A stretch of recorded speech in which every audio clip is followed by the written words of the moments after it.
respective committees for their input pursuant to provisions of Standing Order 131. In this regard, I request the leader of Majority Party to convene the Departmental Committee on Labor and Social Welfare and the chairperson of the Departmental Committee on the Administration and National Security with a view of charting a way forward before the said business is reached during the afternoon sitting. Having said that, may I remind the honorable members that today's sitting has come at a time when the country is witnessing a spike in the number of COVID-19 pandemic infection, and indeed stated by the Ministry of Health. In this regard, I urge honorable members to continue strictly adhering to the Ministry of Health protocols issued for prevention of the pandemic. In particular, the honorable members to the concerted effort of flattening the curve of the COVID-19 pandemic infection in the country. The House is accordingly guided, and I thank you, honorable members.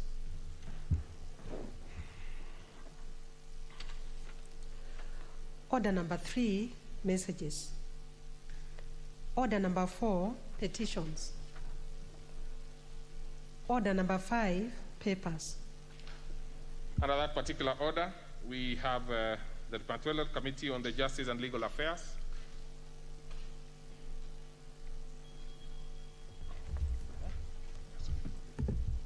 Thank you, Mr. Speaker.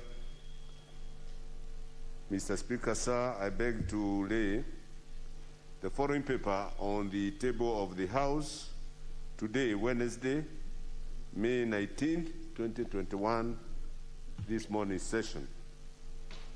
The report of the Departmental Committee on Justice and Legal Affairs on its consideration of a nominee for the appointment as the Chief Justice of the Republic of Kenya. Thank you, sir. Very well. So then we go to the next order. Order number 6, notices of motion. That actually is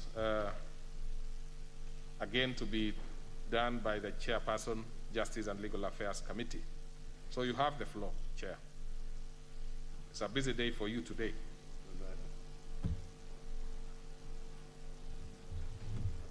So again,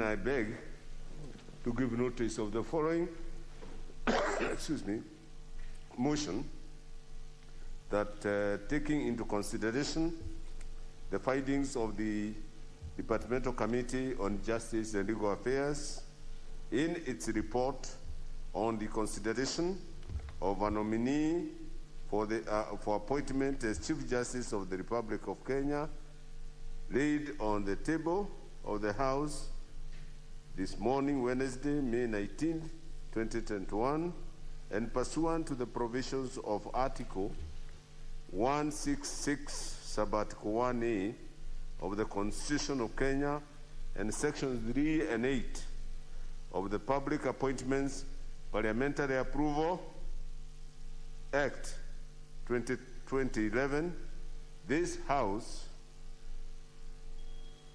approves the nomination of the Honorable Lady Justice Martha Karambu Koome for appointment as the Chief Justice of the Republic of Kenya. Very well. So we move to the next order. Order number 7, questions and statements. Order number 8, motion.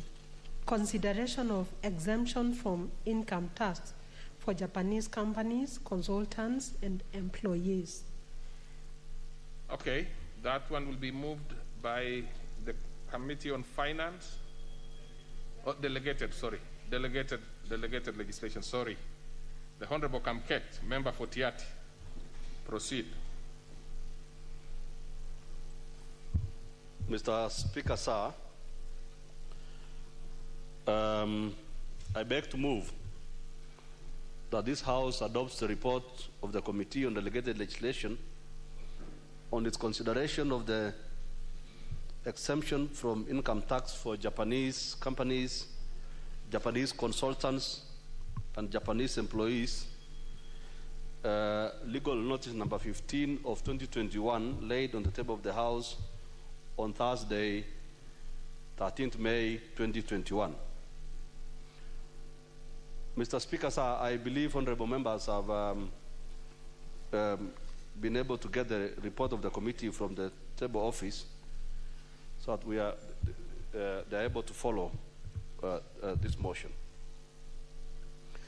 The legal basis, Mr. Speaker, for granting an exemption as contained in legal notice number 15 of 2021 is stipulated in section 13(2) of the Income Tax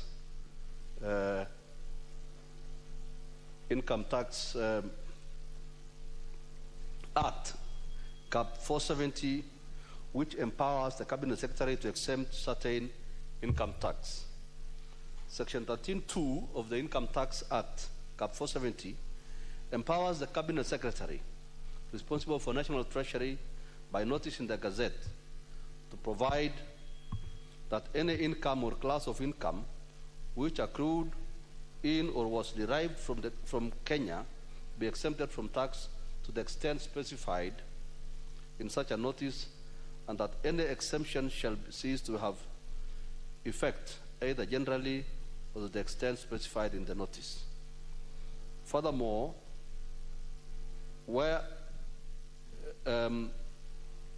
the Cabinet Secretary issues such a notice, Mr. Speaker, it has to be laid before the National Assembly without unreasonable delay. The Act further provides that if a resolution is passed by the National Assembly within 21 days on which it next sits after the notice is so laid that the notice be annulled, it shall thenceforth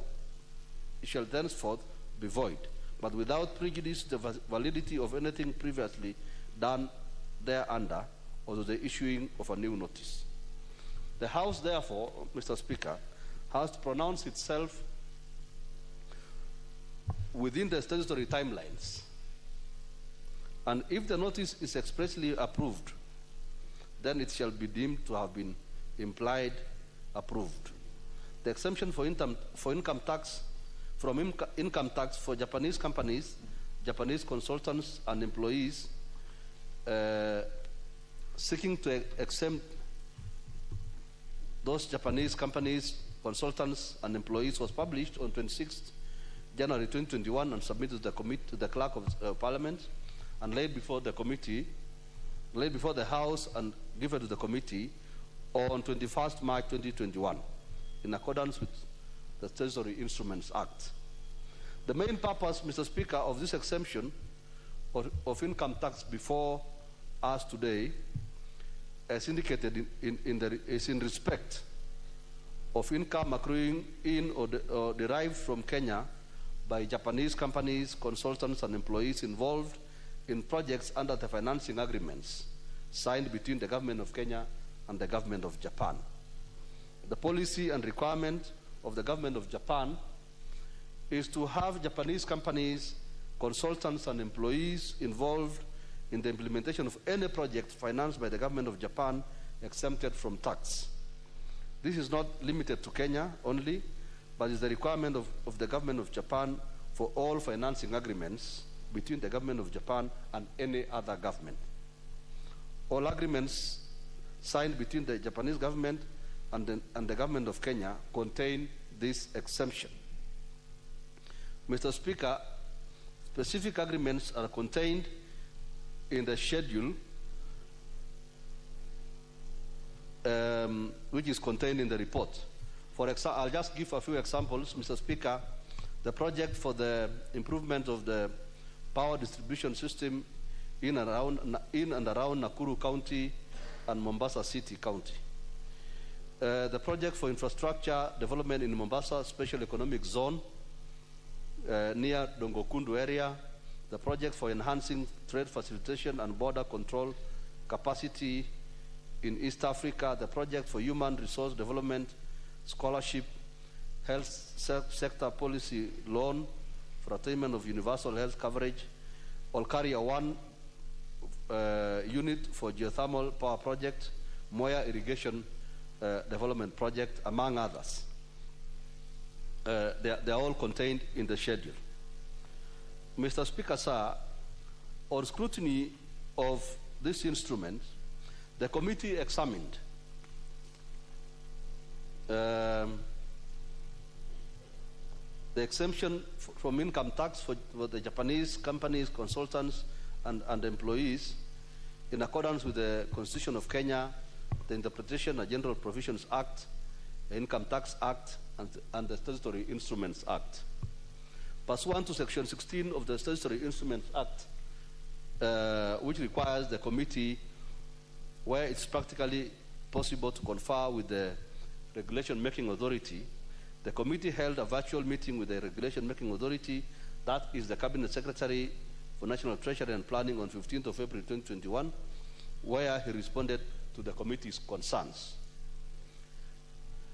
The Cabinet Secretary assured the committee that the overall benefits to be derived from effective and efficient implementation of these projects outweigh the taxes foregone.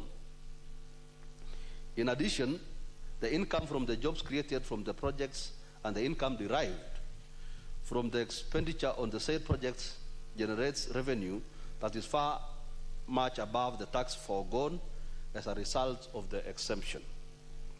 Honorable Speaker, the members raised some concerns that that the exemption seems discriminatory and stands to benefit Japanese nationals more than the Kenyan citizens, considering that local companies are not exempt from tax, yet the Japanese enjoy expatriate benefits. In addition, some Kenyan companies doing business in Japan do not enjoy similar exemptions. Members also sought, Mr. Speaker, to note the status of each of the agreements earmarked for exemption. Documents were submitted indicating that 4 of the 16 projects are grants, while the rest are loan agreements. The committee, Mr. Speaker, observed as follows. Having examined legal notice number 15 of 2021 in accordance with the Constitution of Kenya, the Interpretation and General Provisions Act and the Statutory Instruments Act, number 1, that the legal notice was submitted within the statutory timelines contemplated under Section 11 of the Statutory Instruments Act. 2, that the legal notice was published on 26th February, submitted to the clerk on 9th of March, and laid before the House on 23rd of March, which is all in accordance with Section 11 of the Statutory Instruments Act. Mr. Speaker, on the matter of public participation, the committee observed that the National Treasury and Planning submitted before the committee and in their documentation forwarded to the National Assembly that the legal notice is an understanding between the two governments and that public participation may therefore not apply. Having considered the above averment, Mr. Speaker, the committee subjected the notice to the test specified in the Statutory Instruments Act and noted the following. Section 13(2) does allow the Cabinet Secretary to exempt certain activities from taxation, save that if he so exempts, then the notice must be published in the Gazette for the public to know without delay, and that it must be submitted to the National Assembly. Honorable Kamket, just yes. I know you are moving very well. You are meticulously doing your work, but since the members have the report, just summarize. I'm summarizing, Mr. Speaker. I'm actually ending. Okay, yeah. that would be okay. Thank you, Mr. Speaker. Mr. Speaker, therefore, the recommendation is that pursuant to Standing Order number 210-4, and having examined, Mr. Speaker, legal notice number 15 of 2021, in line with the Constitution, the Interpretation and General Provisions Act, the Income Tax Act, and the Statutory Instruments Act,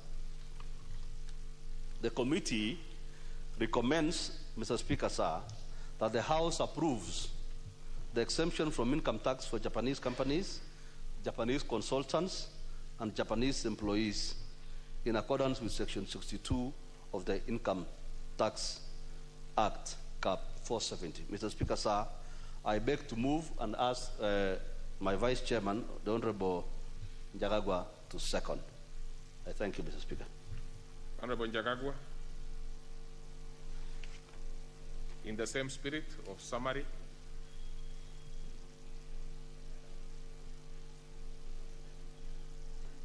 I can't seem to trace your card here. Well, but what seat are you seated?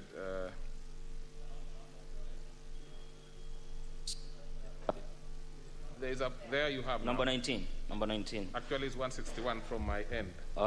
Thank you very much, Honorable Speaker. I know you're in a hurry because of the next motion that is coming. No, I'm not in a hurry at all.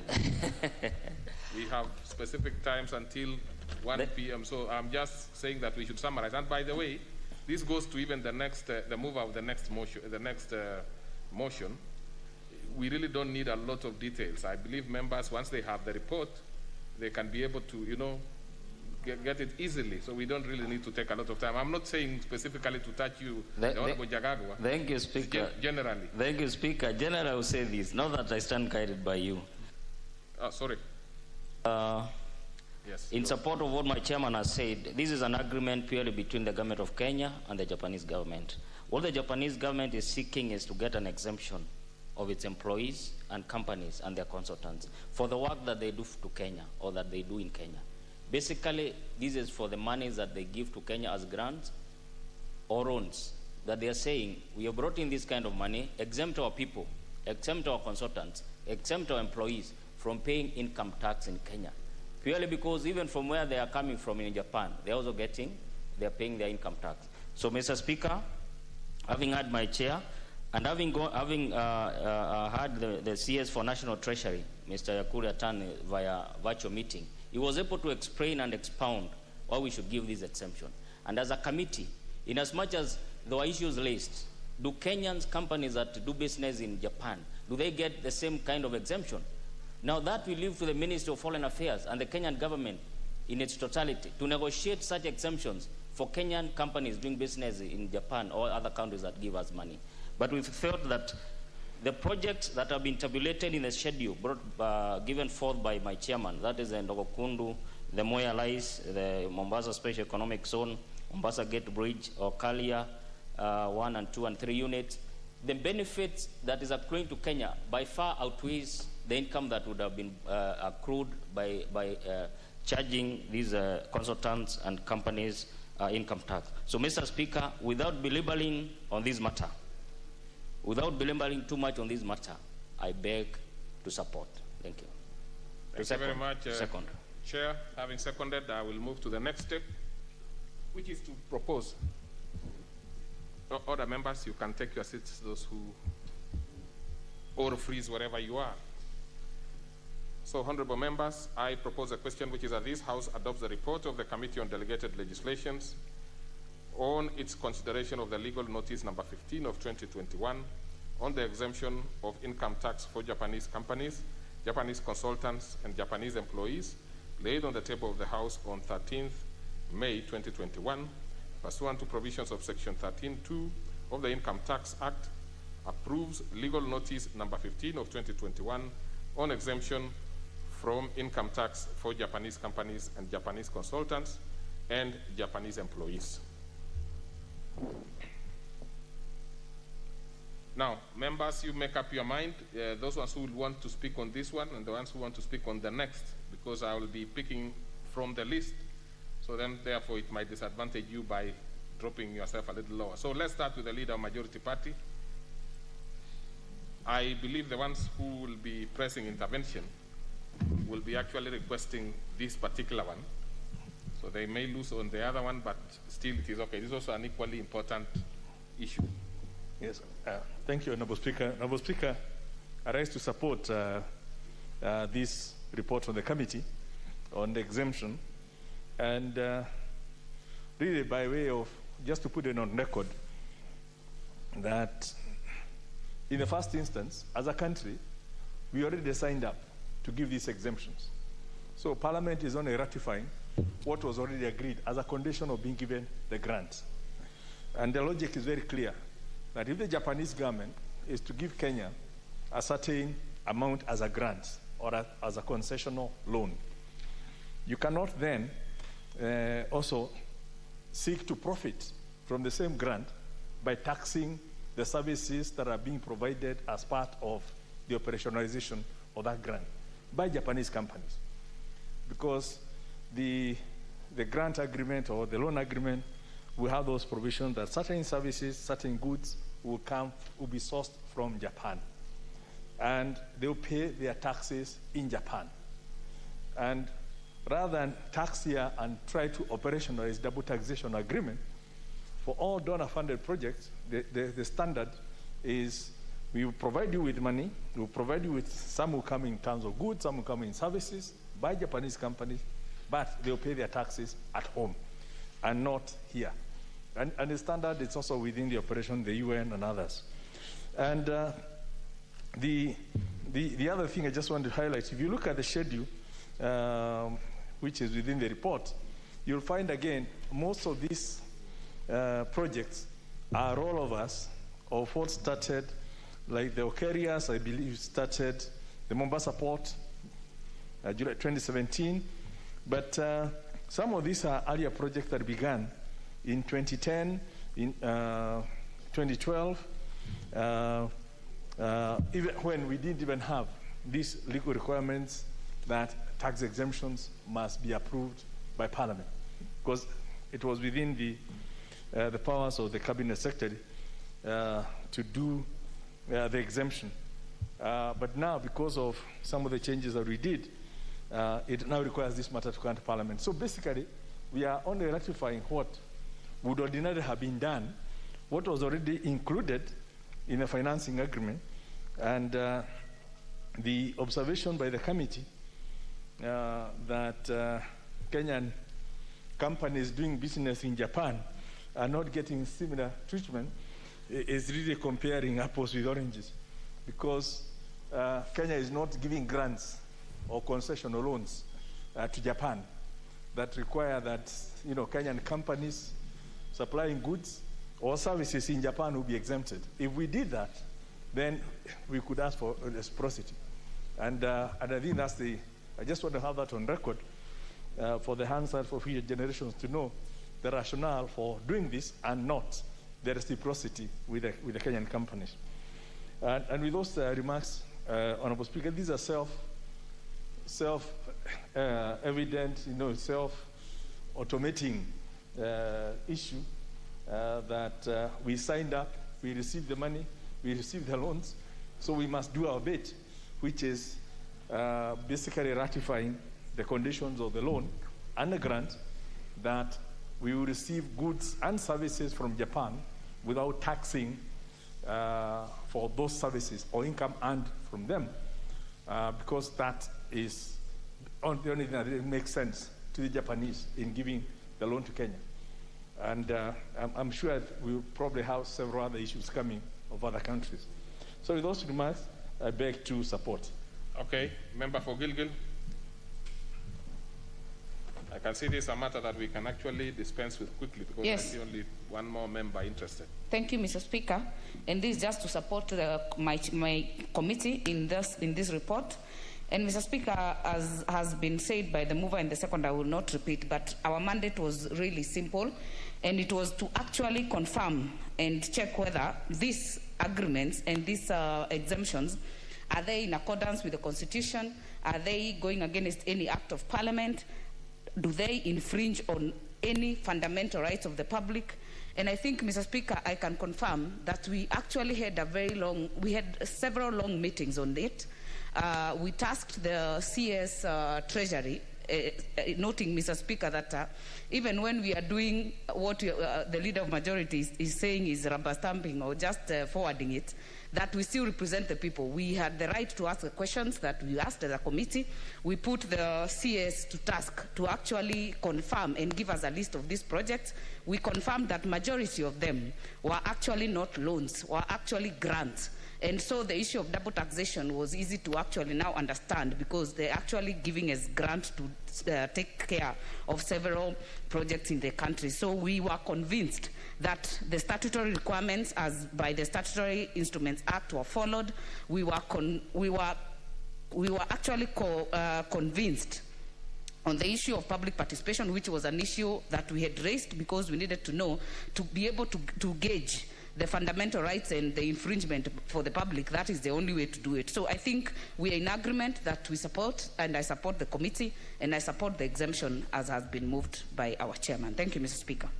Okay, seeing that there's actually not a major issue here, nobody else is interested. So we give the mover to reply.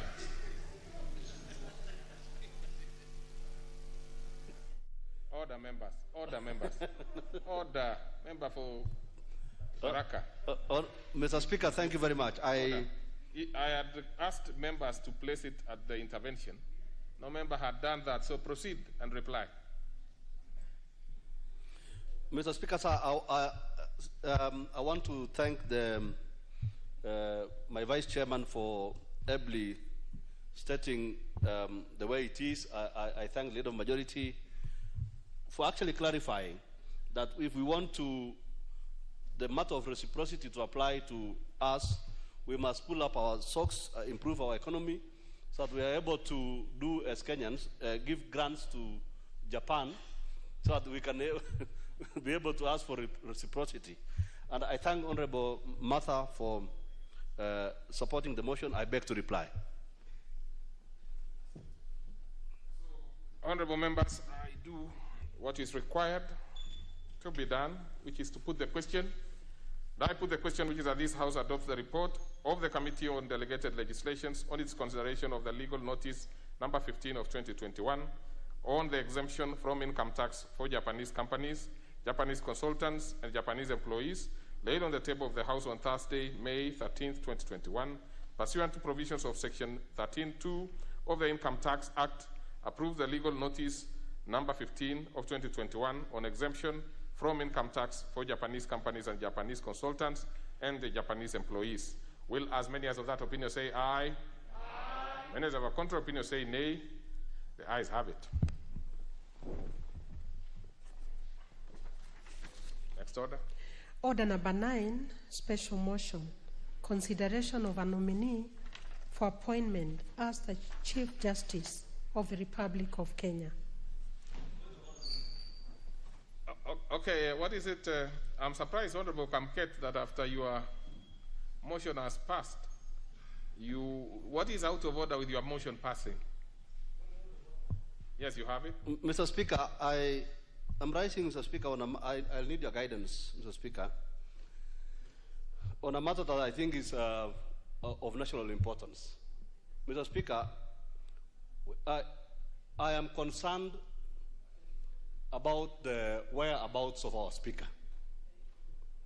Mr. Speaker, we have been reading in the media that our Speaker is under some spell somewhere. He's been put in quarantine for about 8 days or 10 days in some place. How safe, Mr. Speaker, is our Speaker? Order. We want to be assured as members of this August House that the Honorable Speaker is safe and is in good health wherever he's being held by those people who do not know who they are. Now, you know, Honorable Kamket, and you have been a speaker yourself, of course, of an entity which is much smaller than this one, and you know for sure that the person who sits on the chair is actually the Speaker. Now, if you're asking about the health of the Speaker, well, that is normally, you know, there is that confidentiality. But I can assure you, because you know, the Speaker and his deputy interact on many, many issues, that the Speaker is completely safe. Now, if there be a quarantine, which I do not know which quarantine you refer to, it is definitely not a medical quarantine.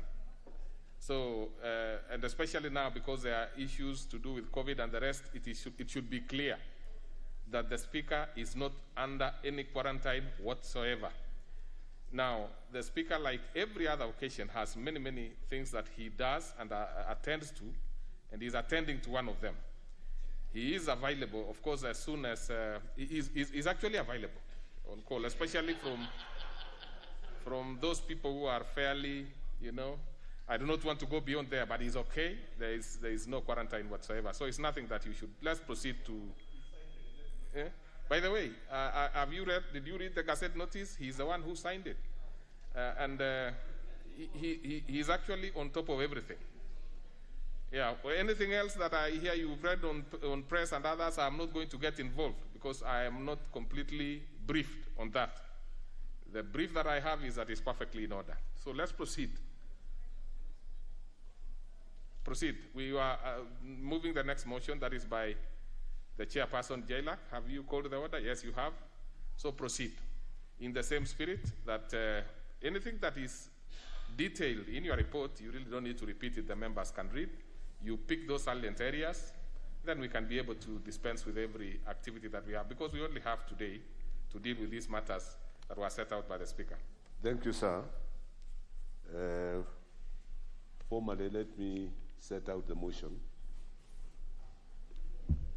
Mr. Speaker, I beg to move the motion that taking into consideration the findings of the Departmental Committee on Justice and Legal Affairs in its report on the consideration of a nominee for appointment as the Chief Justice of the Republic of Kenya, laid on the table of the House on Wednesday, May 19th, 2021, and pursuant to the provisions of Article 166, Sub-Article 1A of the Constitution, Sections 3 and 8 of the Public Appointments Parliamentary Approval Act 2011, this House approves the appointment of the Honorable Lady Justice Martha Karambu Koome as the Chief Justice of the Republic of Kenya. Mr. Speaker, the report of my committee is fairly exhaustive. It is self-explanatory. It is online. But I would like to mention at the outset that my committee was able to beat the deadlines that were previously given by the Speaker, 24th of May, by 10 days. Mr. Speaker, without delving into the major report, I would like to highlight, with your permission, some of the special attributes that make the Honorable Martha Koome stand out uniquely as a first above equals, but with unmatched qualities for the office of Chief Justice. Mr. Speaker, if you allow me to remove my mask, to be able to. I'm very uncomfortable. Yes, I have kept distance. With that, as you can see. As you can see. You see, we have been very consistent in asking members. It's only that you are in an N95, so it is interfering with your. Yes. The voice. You know, I can see you have some problem with creating that voice. Yes. But Mr. Speaker, you indulge me. You need to wear the mask. You will be brief anyway, so put the mask. And by the way, the member seated next to you does not have a mask, and I might actually take very, very serious steps against her, because the two of you not in a mask is not good at all. We take your advice. Yes, so proceed. Mr. Speaker, let me highlight some of the attributes that relate. And by the way, we can hear you very well. Proceed, please. The judge is a wife, mother, and has a solid family background, has very sound educational and professional background, wide experience in family law, children's rights, and human rights. has vision to revolutionize the judiciary and eliminate corruption in all forms and shades. She believes I can testify that she demonstrated that he believes in active constitutionalism and has distinguished herself in upholding the Constitution without influence of political, ethnical, or other parochial considerations. She is an able communicator who undertakes to improve the relationship between Parliament and the executive and the judiciary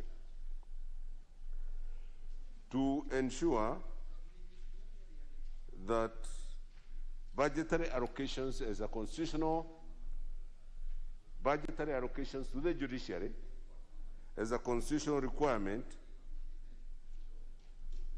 is met so that independence of the judiciary is sustained.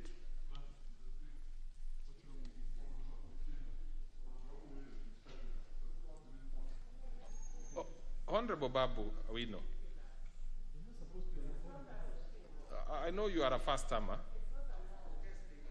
Something called a phone is not allowed within the chamber because, you know, you are actually out of order, really. You need to apologize for, you know, if, in fact, without even hiding it, you are actually standing up to do that. Honorable Babu, what do you have to say before I take any punitive steps against you? Honorable Babu Ongili. Sorry for that, Mr. Speaker. Okay, if you have, it's not easy to get a sorry from you, so once that happens, let us proceed. Out of respect. Proceed. Thank you, Mr. Speaker. If I may continue. The lady is able to somebody dialogue to solve the stalemate in the appointment of the 41 or so judges. She is able to ensure that the ratio in Wabora case, if you recall, Mr. Speaker, sir, the Wabora case, that the courts should, with a lot of circumspection and sparingly, issue orders that may inhibit parliamentary processes and procedures. She would also, she confirms that she wrote to unnecessarily create bad blood with the other arms of government. She has a vision to ensure wide access to justice, and this she demonstrated at a previous station in Kitare when she extended judicial services and justice to far-flung areas, Doktown, Londwa, and Okcha. She was able to provide mobile facilities for justice. She created that facility. She is ready to avoid and curtail any activism and experimental, new and untried areas of jurisprudence. Particularly, Mr. Speaker, she is ready, able, and willing to breathe life to Article 259 of our Constitution, which the relevant passage is that this Constitution shall be construed, interpreted in a manner that, most important, there are 4 considerations, but the last one is crucial one, that in a manner that contributes to good governance. And on the same article, she says she is able to ensure that the law will always be speaking.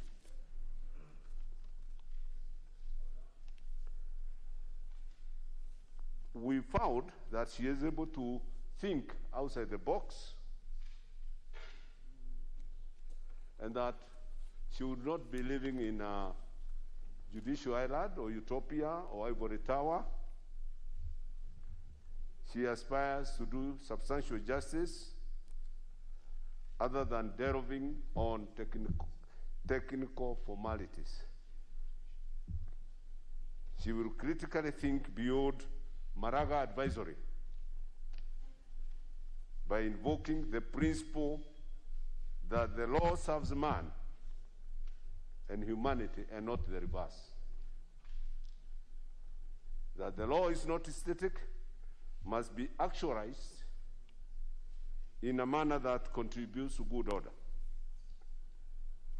She will be seeking to retain, to reclaim lost glory for the judiciary in line with the principles enunciated, those professional colleagues and others that may know, the principles that were for a long time enunciated by the late Justice Chunalao Madan.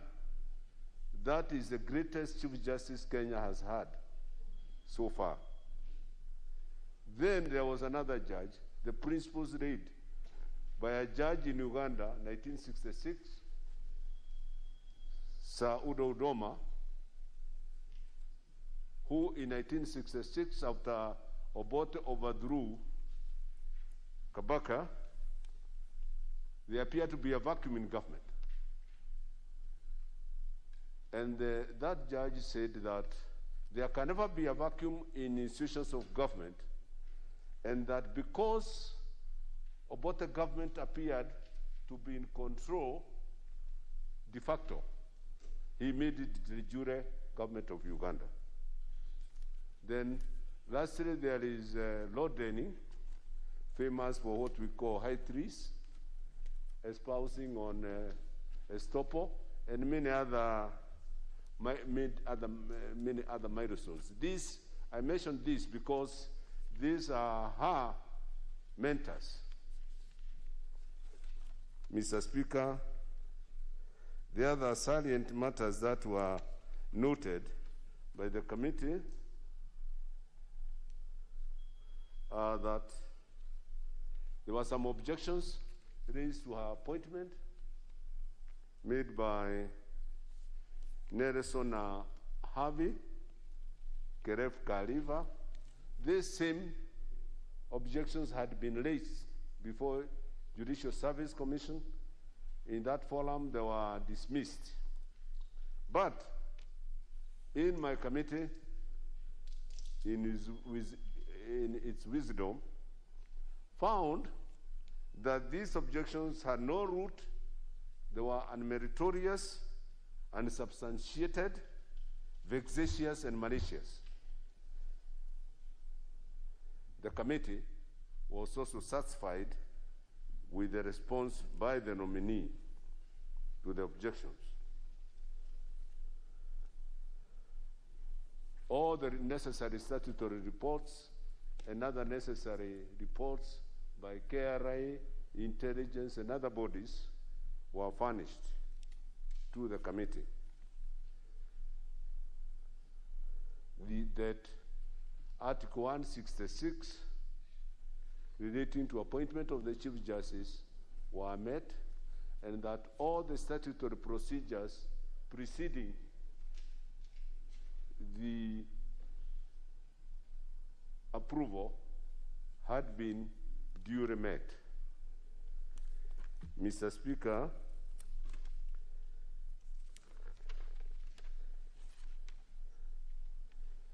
now that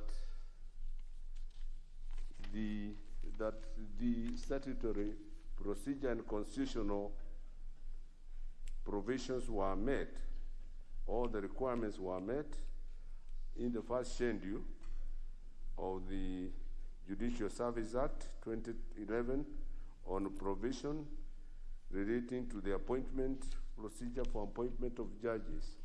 Mr. Speaker, then pursuant to Article 166 of the Constitution of Kenya, the Public Appointments Parliamentary Approval Act 2011, starting under 216, suborder 5F, and 199 of the National Assembly, the committee unanimously recommends that, and by unanimous, Mr. Speaker, I say the committee is constituted by 19 members, 15 sat, 4 were absent with apologies, and those 15 have appended their signature endorsing the approval of Lady Justice Mother Karabu Koome for appointment by His Excellency the President to become the next Chief Justice of the Republic. Mr. Speaker, sir, lastly, I wish to express gratitude to all members of GLAC for the efficiency, devotion in dealing with this matter and rendering the report professionally and expeditiously. The committee also wish to express gratitude to the Office of the Clerk of the National Assembly and his staff for ensuring that all processes attendant to this nomination were professionally handled and timelines met. In the circumstances, therefore, Mr. Speaker, I beg to move and ask, request that my Vice Chief Justice, I think, CJ. No. Just to Kajwang, TJ Kajwang. I call him. No, and sworn. Let me just advise members. Mr. Speaker, sir, this was not an approved Chief Justice. It did not go through vetting. It's just a nickname. Actually, yeah. People's justice are here. Just a request, and this is, well, I'm not involved at this particular point in time, but for members, especially the fairly new ones, there is a lot of merit in allowing other members to speak, even if you are the chair, because that makes it easier for you to canvass and have people support you. So if you take all the time between yourselves, I am through. It becomes a bit difficult for you to get support. So Very I'm well. saying, as a member who's been here for a long time, and I also see a few members who have been, it is better when you are brief. You will be able to give other members an opportunity to contribute one way or the other and have something to say when you are responding, when you are replying. So you have asked that we give the Honorable TJ. Mheshimiwa TJ Kajwang, Yes. my Vice Chair. Honorable TJ, let's have you doing this. Mr. Chair, Mr. Speaker, it looks like the member for Kangema has very good words for me. He's praying for me. One of these days, I think he will vet me for the position that he seems to think that I merit.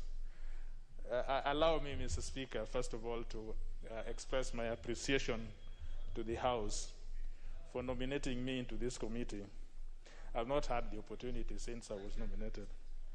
And I also want to thank the committee for expressing confidence that I can join them in the leadership of this committee. I promise nothing but lowliness of heart, humility, and that I will proceed according to the law. So, Speaker, sir, management of committees is like a soccer match. The coach knows who and who to field in the soccer match. and especially if he thinks that the soccer match could end into a post-penalty, there are chances that he will reshuffle people, including goalkeepers. So when you see that I am in the game, probably I am there to shoot. Now, Mr. Seconder, get back to the main business. Mr. Speaker, those are very relevant to this issue because all these issues are dovetailing around the issues concerning the committee. But I'm a seasoned member of this committee. I rise to second this motion for the approval of the Chief Justice. Mr. Speaker, sir, you should watch the video. Mr. Speaker, I want to get your attention. Mr. Speaker, sir, if I could just get a little attention from the Speaker's office. You should watch the video. Mr. Speaker, sir, I was making a comment. I'm making a very, and I think the leader of the majority should listen to me also. You should watch the video of how this committee conducted the vetting. It is how it should be done. And as the Deputy Speaker and the Chair of Liaison, I humbly suggest that this video should be clipped and sent to committees so that we have a proper way, a way with decorum, that approval hearings, selection hearings should be done in the Assembly. It is how it should be done. Now, the quality of it all. Now, who was the judge in this one? Maybe what you should be suggesting, Honorable TJ, yes. You have actually, excited the House to want to look at the video. Yes. Now, don't say anything more on the video. We definitely will be getting back to the committee on whether we think that they did a good job and therefore spread the gospel to the rest of the committee. I'm sure you'll return a verdict. I can assure you that one, we will want that video, and we will want to see what happened in this committee that even TJ I'm himself... sure you'll return a verdict that this is how things should be done.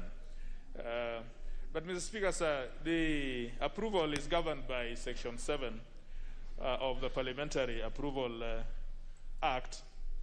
And the three issues that we look at is the procedure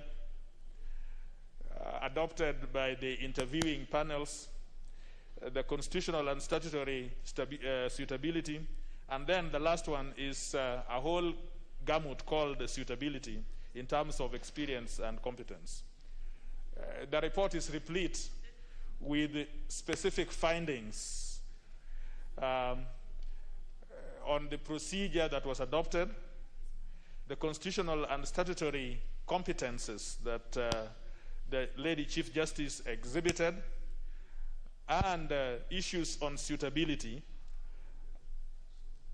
And you will find that in every of those issues, we have made specific recommendations approving the competence of Lady Chief Justice Martha Koome. But I don't want to spend time on that because that is in the report. I just want to speak to Lady Justice Koome. I'm sure wherever she is, she would be delighted to hear the National Assembly speak to her, because this is the last time she's in our hands doing the vetting and the approval. I would want Chief Justice, when she is in office, to quickly look at Article 254, which is reporting by commissions and independent office. Mr. Speaker, sir, you know that in this article, every end of financial year, the commission, including the judiciary, will report to the parliament, will submit a report to the president and to parliament. The president, the people before Chief Justice Martha Koome took a rather condescending attitude to the National Assembly, arguing that they could not come to the jurisdiction of National Assembly to make reports. They would rather send the registrar. We would want to see a Chief Justice who knows, who respects institutions. And one day, she would write to you as the Speaker to allow her to come and commend herself to the National Assembly and to give what they call the state of the judiciary every financial year. That is what we want. We would not want a Chief Justice who thinks that leadership of institutions is a question of bravado. These issues were put to her, and she understands the views that have been expressed by the National Assembly. And I'm sure that she would look at Article 254 very closely, and we will want to have a relationship between the judiciary and the legislature in a mature manner which is beneficial to everyone. The question of independence of judiciary is a bothersome issue, Mr. Speaker. You know, nobody complains, nobody undermines the independence of judiciary. Just like the legislature is independent. But if you are not careful, this issue called independence of the judiciary could be a big elephant in the house. We must start talking about it, because we are talking about excesses of the executive. We are talking sometimes about excesses in legislature, but it would seem that this issue about independence of judiciary is an issue that Kenyans need to look at. Otherwise, we can see a situation where we are getting into what is called judicial capture, or what is called judicial activism, all under the aegis of independence of judiciary. Mr. Speaker, sir, I hear sometimes people talk, and recently when there was a decision of the High Court, many people are saying, oh, don't criticize those judges. Don't say things about those judges. Why not? These are people who are exercising authority delegated to them. We as legislators, we are criticized all the time. And it is good. It is the only time that public are able to engage with us. And so, when they make judicial decisions the way they did, I see no reason why Kenyans cannot have learned response and learned engagement with the merits of the decisions that they make. But the Chief Justice, I think, now knows that the question of independence of judiciary, without assaulting on it, but there must be a clear balance, because we live in this country, all of us. You choose to be independent, but you still live in this country. And so, if you want to run a judiciary which goes by legalese rather than the practicals of how we live, then you now know that you are living in a utopia. Mr. Speaker, so I want to talk about gender. I can see my time running, but we are very few, Mr. Speaker. I don't know, maybe we should have more time now that we are few of us. I want to talk about gender. The Chief Justice very well knows that the office of the Chief Justice, as well as the office of the Deputy Chief Justice, are both of one's gender. Now they should know that with that in mind, for the time that they will be in that office, there is another gender that is watching them. How they are going to exercise themselves. Mr. Speaker, sir, a few minutes to talk about gender. Honorable TJ, whether you are going to talk about gender or anything else, you see, Honorable TJ, it's the same argument I had with your chair, that you see yourselves and the committee really went through this issue. So you probably need less time yourselves. Now, I just want you to second. Speaker, sir, you remember there were a few engagements we had with the Speaker. One minute. Yes, there is the other agenda. There is the other agenda that is watching. And we want to be comfortable. For the first time, power is in the hands of two people. We want to see how they are going to exercise this power where both genders are concerned. We are very interested. Mr. Speaker, sir, let me sit down by also talking about ethnicity. I know my senior member for Kisumu East is going to talk about this, but I must speak about it. It is known, and everybody knows. No, I am seconding. You second. I have been in this house long enough to know how to second. If you are a first timer, you should know that I have an opportunity to say everything and anything about the report.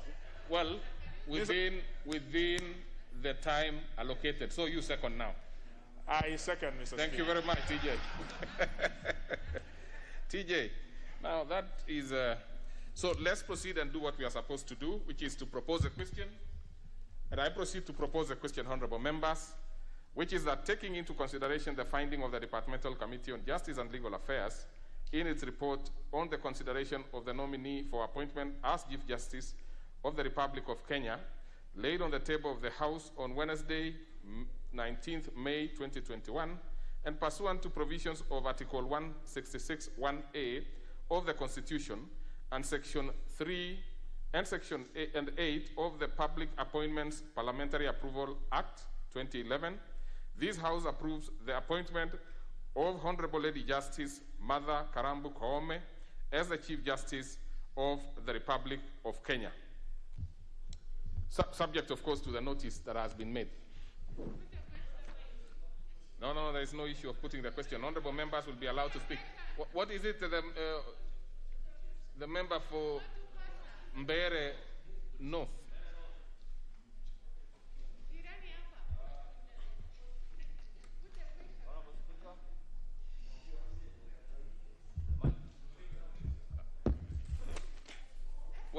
Yes, Honorable, thank you, Honorable Speaker. With your kind permission, Speaker, I beg to give notice of the following motion. That pursuant to the provisions of Standing Order number 97(1), and notwithstanding the resolution of the House on February 10, 2021, limitation of debate on motions, including a special motion, this House orders that speaking time for each member be reduced from 10 minutes to 5 minutes. Mr. Speaker, my justification for the request for this motion, Mr. Speaker, is very simple. That this is a momentous occasion. It is a historical occasion, Honorable Speaker. You'll appreciate that the mover and the second have taken almost close to 1 hour or 45 minutes. Mr. Speaker, this is a special sitting. Time is not on our side. If we take the same amount of time, 10 minutes, and many of us want to speak in support of this motion, this is a lady who is assuming the office, Mr. Speaker, of the Chief Justice. And I have no doubt, going by the report that has been tabled by the mover, that if all of us, Mr. Speaker, were to take the entire 10 minutes, we will not give justice to this motion. And it is on that basis, Honorable Speaker, that I beg you, and I urge this House to find favor in my request that, Mr. Speaker, we limit ourselves to 5 minutes. Don't spend more time. If you are now, honorable members, just to give you an overview, we have about 30 members who want to contribute. That should help you in making your decision one way or the other. But as far as I'm concerned, it's for you, the members, to make your decision.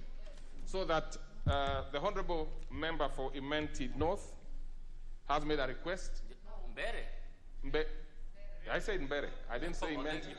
I said Mbere. Mbere North. I know that particular member very well. I went to school with him. Actually, he went to school with me. I think it's the other way around. So that he wants that we limit debate to 5 minutes. Will as many as of that opinion say aye? Aye. And as of a contrary opinion say nay? The ayes have it. So 5 minutes for every member. We might ask the leader majority to relax a bit. Then he will have an opportunity to maybe have some more minutes, or based on his office. Can we start with the member for? I know the leader majority, of course, has a. But let's give a few other members first. Let's start with the Honorable Dawood, followed by Honorable Ambugu Munene, followed by Gitonga Murugara. In that order, so that we save time. Thank you, Mr. Speaker. Mr. Speaker, I want to say, first of all, I want to thank the JSC for nominating Honorable Justice Lady Martha Koome. And Mr. Speaker, the committee of JLAC, I want to thank them sincerely. I was there in that committee as a friend of the committee because Justice Lady Martha Koome comes from my constituency, and she comes from Kidio village in Muiteria, which is in North Imenti. Mr. Speaker, I agree with the Vice Chair when he said people should watch the video because, Mr. Speaker, I was in that in the sitting on the approval. And the questions they were asking, I was very, very scared initially that if this is the way we are going to be vetting people, then I think nobody will go through, because I've been to many vetting when I was in the finance committee, and it used to be like a rubber stamp. But that day, I was glad of the questions which the JLAC committee asked, especially Mheshimiwa from Kisumu, Mheshimiwa Alago Lodge, Senior Counsel, when he asked Justice Martha Koome whether it would prick her conscience to come from the same area of the judiciary headed by somebody from the same mountain area. And Justice Koome replied very well, in the sense that she said where she comes from or where she was born, she did not choose to be born from there. And that is what should be the case in this country, Mr. Speaker. Like for myself, I come from Nodimenti, and nobody would expect me to be a member of Nodimenti, but that is the way we need to change our country. That is what we need to change our mindset, Mr. Speaker.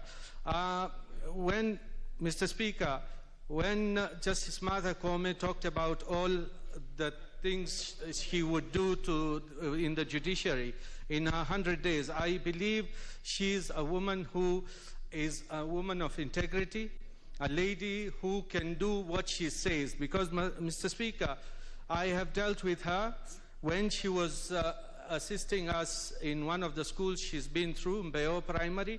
And, Mr. Speaker, she's a very good mentor. Let me tell, she gives her time and energy, because she mentored the children of Mbeo Primary. And, Mr. Speaker, when we as a country are grappling with the two-thirds gender principle, and now we are getting the two-thirds gender principle in the third arm of government, I think that should be the best thing which can happen to this country, because that goes to show that we are serious with the gender principle. Mr. Speaker, the president of the Law Society, Mr. Harvey, Nelson Harvey, I think he's a perennial litigant, because he said that he put a stop that the CJ should not be the CJ, Lady Justice Martha Koome, because he said that she ruled in different ways. And then he said he was representing the Law Society. I think he was not representing the Law Society, he was just representing himself. And the Supreme Court has given its verdict on why the election should have gone on the 26th. He has held it against her. He held the IRAD supplies against the National Cereals Board. He held that decision against her. And I think it was all proven that through the Supreme Court that there was a mistake on Nelson Harvey's case. So, Mr. Speaker, when we are talking about Lady Justice Koome, she has said that she is willing to work with the other arms of government, not to work at the exclusion. The judiciary is one part of the government, and she is ready to talk to the other arms of government so that we can have the judges who have not been sworn in, who have got no integrity issues, that they will be sworn in once she speaks to His Excellency the President. And I think once we have got that, then we should, on the question of the elections, Mr. Speaker, Lady Justice said, yes, there will be elections, as everybody knows, that in August 2022 we'll have elections. So at that time, the matter of the mountain will not be there, because it will be anybody who gives himself or herself to be chosen as the head of the executive. Whoever wins will be the head of executive, and it doesn't have to be that it has to be somebody from the mountain or the other place. Mr. Speaker, I want to say that she has even promised that she will sort out the land issues which are a headache in the judiciary. She will sort out the judiciary fund as well, Mr. Speaker, and I think with those when she does what she's promised to do, we should have a good judiciary which is listening, and she'll come give us a address of the nation, either from the judiciary side. Thank you, Mr. Speaker, and I urge members. Very well, thank you. I will be putting the mic on for members I've mentioned so that we don't waste time. So even before you finish and you don't press it off. Proceed. Thank you, Mr. Speaker, for giving me this chance to also contribute in support of the nomination and approval by our committee of Justice Martha Koome to be the next Chief Justice. Mr. Speaker, this lady has what it takes. First of all, she has good experience, that 3 years of experience, Mr. Speaker, and this experience is both in the bar and also in the bench. She has, before she became a judge, she had practiced law for 15 years, and in the bench, she has been a judge for cumulative 18 years. This is a person who has gone through the rank from the High Court to Court of Appeal, and eventually we hope to the apex of this court. Mr. Speaker, during the interview with the legal committee, Lady Koome exhibited integrity, and also she came out as a person who really supports family, a lot of family values, Mr. Speaker. And in the judiciary, in the bench, we need someone who also supports the family, because we all know that the family is the institution which bound the country together. Far from that, apart from our experience, she came out as someone who understands what a Chief Justice should do and should be all about. Someone who leads one arm of government, but at the same time, as she maintained the independence of the judiciary, because she was very clear that given the chance, she will ensure that the judiciary is absolutely independent. And that's what we want. All Kenyans of goodwill want a very independent judiciary. But she also acknowledged that judiciary or judges do not live in a vacuum. In terms of giving services, they are interdependent. That the 3 arms of government must work together when giving services to the Kenyans. And she assured us that because she has good negotiation and diplomatic skills, if we approve her nomination and she's appointed eventually by the president, she's going to ensure that the judiciary is fully served by, first of all, negotiating on how to have the 41 judges, Mr. Speaker, appointed, so that the judiciary is not cogged down by the many and the numerous cases which are pending before both the Court of Appeal, the High Court, and generally in the whole judiciary. But she also acknowledged that judges and even the magistrates, when making their decision, they make errors. They are not infallible. They make mistakes. But what she said is that even when they make mistakes, appeal, so that instead of criticizing the judges or magistrates unnecessarily, use the mechanism provided by the law. The most important question was, is she a progressive? Is she going to introduce activism in the judiciary? But she was very clear that she's a progressive liberal, and she's going to ensure that all decisions the courts make are guided by the Constitution of Kenya. And that is the most important thing, that whatever decision the courts make in a term, ensure that they are guided by the Constitution of the Republic, of the 2010 Constitution, which should be the case actually. Lastly, Mr. Speaker, we have to appreciate that she will be the first female Chief Justice. Kenya has had a number of about 23. Time is over, so you have supported anyway. So we'll give Honorable Murugara, but Murugara, you will be next, because I have had some complaints that the ladies have not spoken. So I will interchange. So we will have the Honorable Member for Gilgil coming before you as you prepare. Yeah, Thank you, Mr. Speaker. That's how it can work. And for the indulgence. And Mr. Speaker, from the onset, I want to say that I support this nomination of Justice Martha Koome. It is indeed a historic moment to have one arm of the government in this country being led by a woman. We are proud, Mr. Speaker, and not only led by a woman, also deputized by one as it is. And I want to assure Honorable TJ Kajwang that we have been watching you in the other arms of government. So this time we say sit back and take notes, because I have no doubt that Martha Koome will do us proud.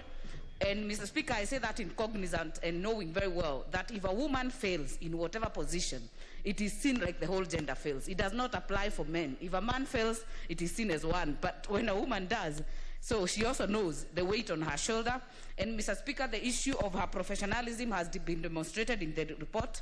And I want to thank the committee because they did a proper job in terms of digging into her intellectual capacity, her legal judgment, and even her background, Mr. Speaker. And coming from a human rights defender background, Mr. Speaker, we expect that she will be progressive, as has been said in the report, and she joins other countries in Africa, including Mali, Senegal, Nigeria, and others that have had a Chief Justice who is a woman. So, Mr. Speaker, for all the girls in this country, for all the women in this country, we are proud of Justice Martha Koome.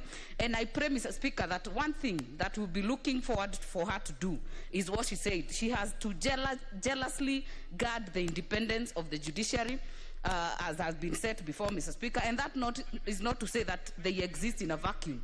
It must be interdependent, even with the other arms of government, but at the same time, ensuring that the independence is guarded. Mr. Speaker, I also hope that she will be at the forefront, because she has done it before in her career, to bringing justice closer to the people. In terms of the mobile clinics, I hope this time, Mr. Speaker, she will do an overhaul. She will ensure that the backlog in the courts of this country, Mr. Speaker, are reduced. Because we have seen people who have had court cases that drag for 20, 25 years. You even die before even knowing your verdict. So I hope that she will be at the forefront to ensure that she has improved that.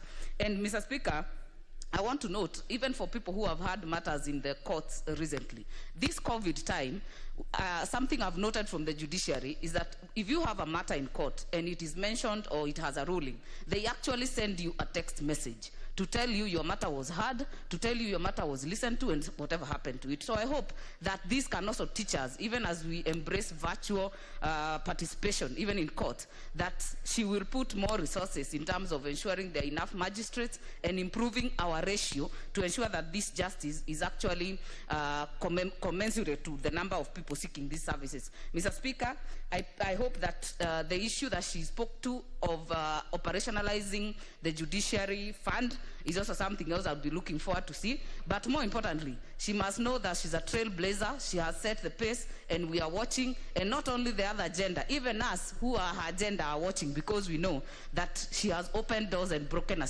glass ceiling to be the first Chief Justice of this nation. And I support, Mr. Speaker. Thank you, Mr. Speaker. Mr. Speaker, allow me to add my voice to support the report of the Justice and Legal Affairs Committee. And may I say from the outset that Lady Justice Martha Koome has experience that is unmatched.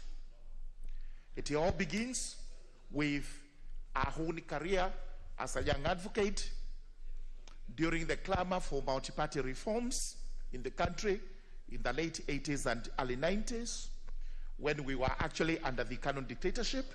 She was actually able to stand out and speak for Kenyans. Lady Justice Martha Koome has also worked well on human rights and rights of the underprivileged, especially in the family law. That makes her stand out as a person who is actually amiable to the citizens of Kenya. She has worked as a judge of the High Court and the Court of Appeal, and she has rendered exemplary service. This is a plus for her. However, as it appears we are going to approve her and that she's going to be appointed, it is important I point out to the incoming Chief Justice that first and foremost, Lady Justice Martha Koome must guard zealously, jealously, and religiously the following, without any reservations. Number one is the independence of the judiciary. No doubt whatsoever. We know for sure in Kenya it is under attack, and it must be protected. She must also guard the supremacy of the Constitution, because we have seen several persons trying to claw back on the gains we have made under the 2010 Constitution. And she's going to be ranked because Kenyans have ranked former Chief Justice Mutunga. They have ranked former Chief Justice Maraga. She is now on the ranking list, and we will be looking upon her to ensure that this Constitution is not mutilated, it is not violated, and it's not raped. It's a Constitution that must be safeguarded. She will also have to guard and protect the rule of law in the country, the dignity of the courts, because we have seen court orders being disobeyed left, right, and center. Sincerely, no country, a democracy that purports to be under the rule of law would ever work with the disobedience of court orders. Lady Justice Martha Koome, Kenyans are watching you. They are saying we must be protected. And finally, she must enforce the law to the letter. No question of it in any other way. Just like that little boy outside our courts carrying a fish who is naked. Justice is nothing but the naked truth. We are looking upon the new Chief Justice to deliver. I support. Professor Oduol. Thank you, Honorable Speaker.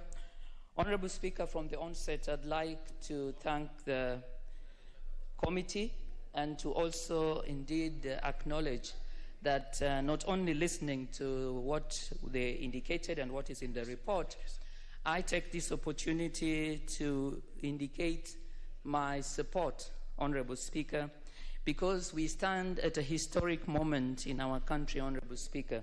We are aware that the Honorable Lady Justice would be the third Chief Justice in our country. And Honorable Speaker, I would like, as I support, to indicate that what is coming out clearly, Honorable Speaker, is that we find that leadership, whether it is at the judiciary or any other area, is gender neutral. It seeks to look at competence.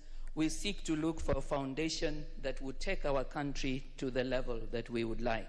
And so, Honorable Speaker, as I support the committee and indeed confirm that the Honorable Lady Chief Justice Martha Koome is suitable, I do it by looking really at the question that what we are looking at is a historic moment from the point of view that we do have a lady that would be coming in for the first time. But Honorable Speaker, I use it to celebrate the demonstration that leadership, that competence, that indeed what it is that we need to help us sustain the forward-looking significant progress that we have seen in the judiciary will indeed be fulfilled. Honorable Speaker, I conclude by saying that it has also been said that women and men do lead differently. And I know the Honorable and my senior, TJ Kajwang, did indicate that the other gender will be watching. I conclude by indicating that there is a difference in terms of the way women and men lead. And the women, Honorable Speaker, it has been proven, tend to listen a lot more. They tend to engage, and they tend to be much more ready to negotiate and to ensure that everybody is taken on board.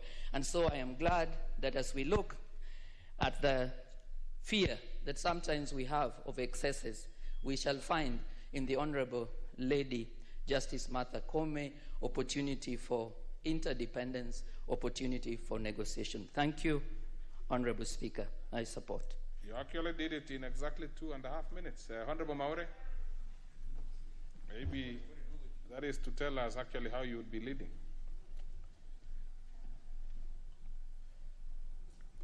Thank you, Mr. Speaker, for the opportunity to also support the nominee, the Honorable Lady Justice Martha Koome, to be the next Chief Justice of the Republic of Kenya.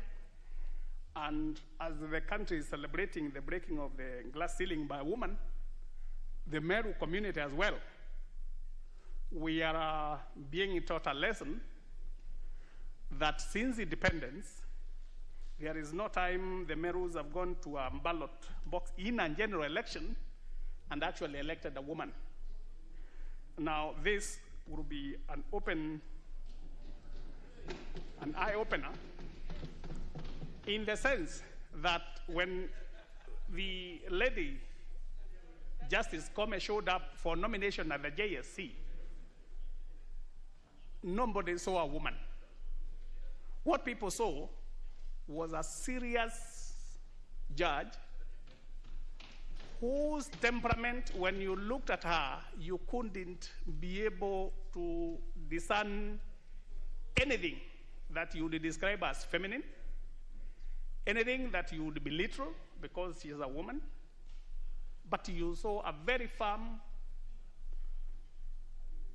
answers from her.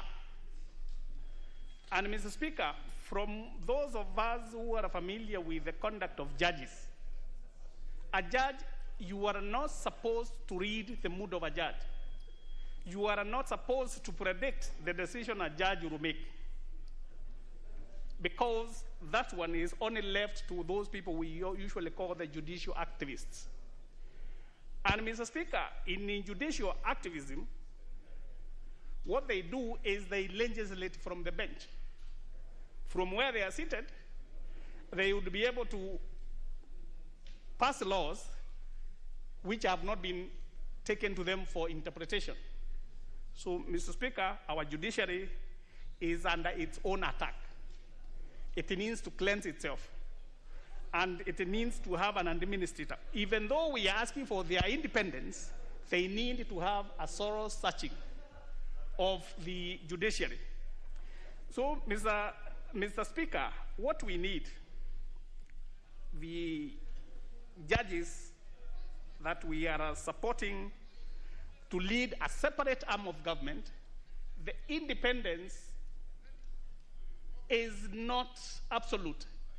It's supposed to be controlled within that judiciary so that we don't have issues that can come out and expose the activism in that judiciary. So, in conclusion, Mr. Speaker, I would like to support the integrity, the wisdom that has been displayed by this nominee, and I also say that in our area of Mount Kenya East, at the national leadership now, we are really represented. Thank you, Mr. Speaker. Paris. Thank you, Mr. Speaker. Today I stand here as a duly elected woman leader, and I want to say that I am proud of the fact that one of the arms of government, the judiciary, will soon be headed by a woman.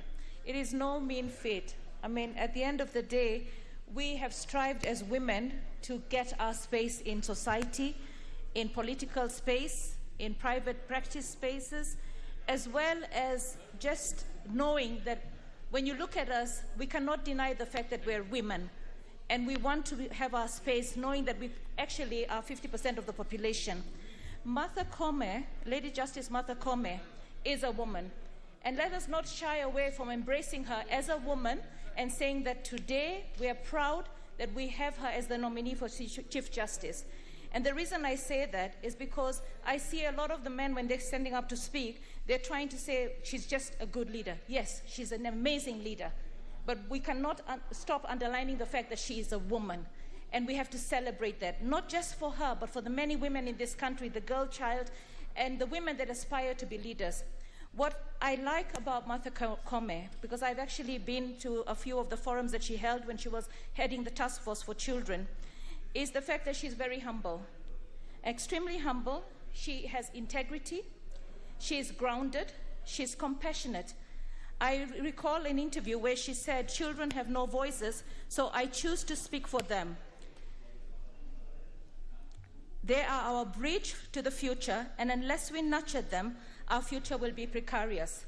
We're going to have a Chief Justice that understands that if we want to steer this country in the right direction, then we have to start from the formative stages, and that is from the children.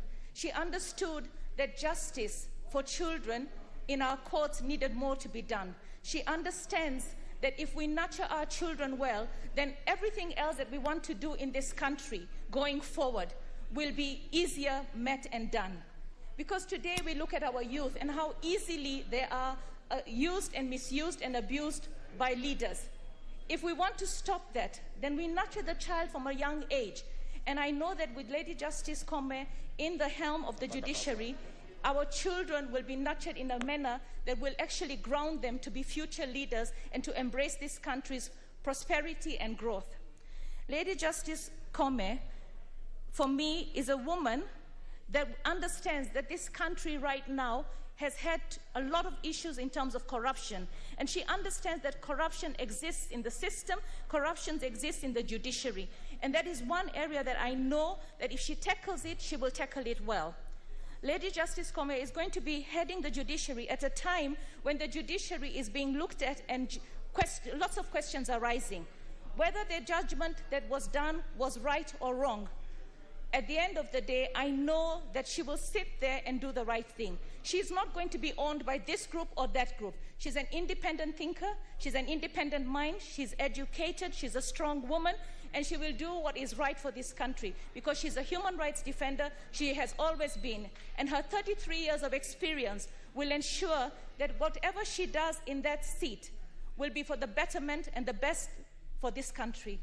I support, Mr. Speaker. Thank you. Okay, in order to save time for members, I will read 5 names, and then you will simply be going, we will be getting your mic as soon as the other colleague finishes. So, Honorable Duale, Honorable Shamala, Honorable Mutai, Honorable Wangwe, if you want to speak at that point, Honorable Mwamkale Kanoti. Those are 5. So let's start in that manner. Honorable Speaker, I rise to support the report of the committee on the vetting of the nominee for the position of Chief Justice.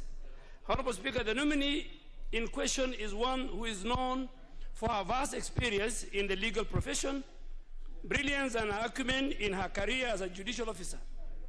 And now she joins, she now goes to the books of history of this country as having been the first female Chief Justice.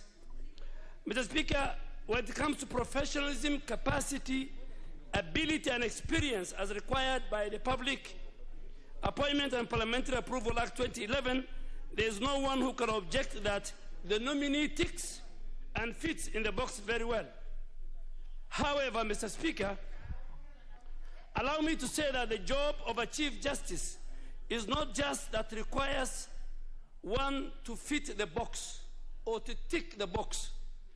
It is one which calls for one to abide by the dictates of Article 159 of the Constitution on judicial authority. And Mr. Speaker, judicial authority is the dictate of Article 159, and it's derived from the people. So judicial authority in this sense, we expect Honorable Lady Justice Kome to drive that authority from the people of Kenya. The citizens of our country are therefore the really employers of Chief Justice Mother Kome, if she gets a job. I do hope, Mr. Speaker, and I had the privilege to sit in this chamber when a man I have a lot of respect for, Dr. William Mutunga, was brought to this house.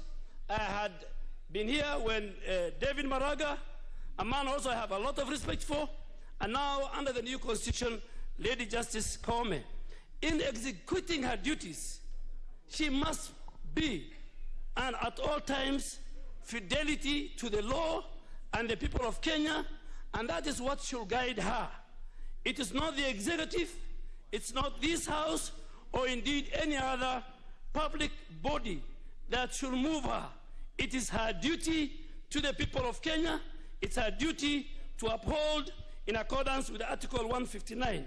Honorable Speaker, the reason I raise this matter is because concerns against this nominee were raised by the Law Society of Kenya on what was termed as misapprehension or skating around the concern of our acting on the direction of the executive, a fact that was evident.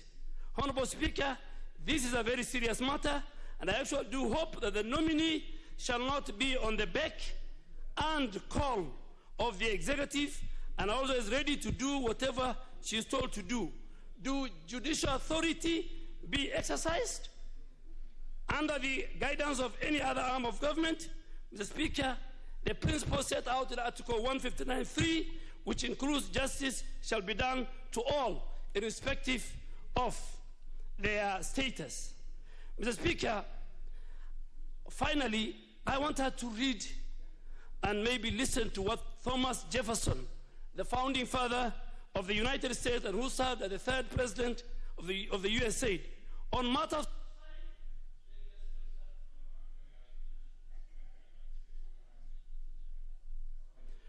Jefferson said, on matters of style, swim with the current.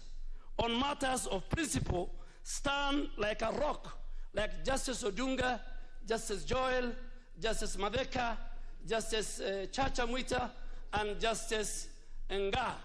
And this House must respect the judiciary. As a minority, when the rubber hits the road, the people who will save this country, the people who will follow the Constitution as both in spirit and letter, is the arm of the judiciary. Independence of the judiciary, Mr. Speaker, she is not from Meru. She is not from Mount Kenya East.